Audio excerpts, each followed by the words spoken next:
ഉണ്ടായിരുന്നു മൂവി കണ്ടു കഴിഞ്ഞപ്പോൾ? അടിപൊളിയായിരുന്നു, ഭയങ്കര ഫൺ മൂവിയാ.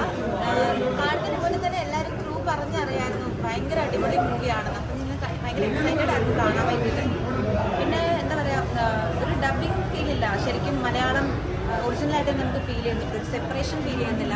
പിന്നെ എല്ലാവരും ഭയങ്കര നാച്ചുറലായിട്ട് ആക്ട് ചെയ്തിട്ടുണ്ട്. പാട്ടുകളായാലും ബാക്ക്ഗ്രൗണ്ട് സ്കോറും എല്ലാം എനിക്ക് ഒരുപാട് ഇഷ്ടമായി. ചെയ്ത ക്യാരക്ടർ ഒരു രക്ഷയില്ല, ഭയങ്കര കിടിലായിരുന്നു. ആൾ വരുന്ന എല്ലാ പോയിന്റിലും നമുക്ക് ചിരിക്കാനുണ്ടായിരുന്നു. ഓണത്തിക്കത്തിൽ പറയുകയാണെങ്കിൽ നമ്മളിപ്പോൾ ആ സിനിമയുടെ കഥ മൊത്തം, ഇപ്പം ഞാൻ ആ സിനിമയുടെ കഥ നിങ്ങൾക്ക് മൊത്തം പറഞ്ഞു തന്നാലും നിങ്ങൾക്ക് ധൈര്യമായിട്ടില്ല സിനിമ കാണാൻ. കാരണം ഒരാൾ പറഞ്ഞതുകൊണ്ടോ കഥ മനസ്സിലായതുകൊണ്ടോ നമുക്ക് ആ സിനിമ കണ്ട ചിരി വരാതിരിക്കില്ല. കഥ അറിയാം, അതിൻ്റെ അർത്ഥം എന്താണെന്ന് അറിയാമെന്നുള്ള ആ ഒരു ക്യൂരിയോസിറ്റി പോകില്ല. അങ്ങനെ ഓണത്തിക്കത്തിൽ നമുക്ക് ഏത് കാറ്റഗറിയിലാണ്, ഏത് ഏജ് ഗ്രൂപ്പിലുള്ള ആളുകളും ഭയങ്കര റിലാക്സ് ആയിട്ട് കംഫർട്ടബിൾ ആയിട്ട് ചിരിക്കാൻ ഉറപ്പിച്ച് വന്ന് കാണാൻ പറ്റും. കേരളത്തിലുള്ള ഒരു നാട്ടുമ്പുറത്ത് സംഭവിക്കുന്ന പരിപാടിയൊക്കെ പോലെ തന്നെ തോന്നില്ല കന്നഡ സിനിമ കാണുമ്പോൾ? നമ്മുടെ നാട്ടിൽ ഇതുപോലെയൊക്കെ തന്നെയാണ്. നമ്മൾ സിറ്റിയിലുള്ളപ്പോൾ എനിക്ക് ഇത് അറിയുന്നില്ല, പക്ഷേ നാട്ടുകാർ തമ്മിൽ നല്ല ബന്ധവും ചർച്ചകളൊക്കെ ഒരുപാട് നടക്കുന്നതല്ലേ. അപ്പം stories also travel through that. അങ്ങനെ സ്ത്രീകൾ അനുഭവിക്കുന്ന വിഷമങ്ങളും ഉണ്ട്, പക്ഷെ എന്താ പറയാ, ആ കഥയ്ക്കുള്ളിൽ നിന്ന് അത് കാണിച്ചത് അത് സ്ത്രീകളുടെ വിഷമത്തിനെക്കാളും അന്ധവിശ്വാസങ്ങൾ ട്രാവൽ ചെയ്യുന്ന ഒരു രീതിയാണ് എനിക്കതിൽ കൂടുതൽ തോന്നിയത്.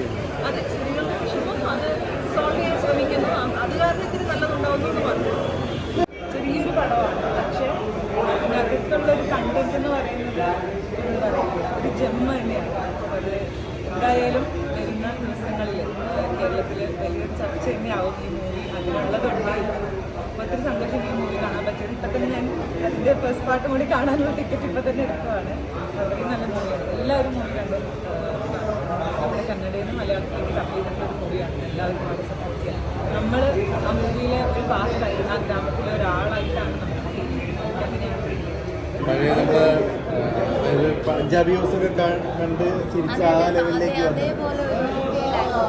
പിന്നെ നമ്മൾ മലയാളി ആക്ടേഴ്സ് അല്ലാത്തതുകൊണ്ട് ഇവരൊക്കെ ആദ്യമായിട്ട് കാണുകയാണ്, പക്ഷെ അങ്ങനെ ഒരു ഫീലില്ല. ശരിക്കും നമ്മൾ അതിലേക്ക് ഇന്നാവും, കുറച്ച് കഴിയുമ്പോഴേക്കും പടത്തിലേക്ക് ഇന്നാവും.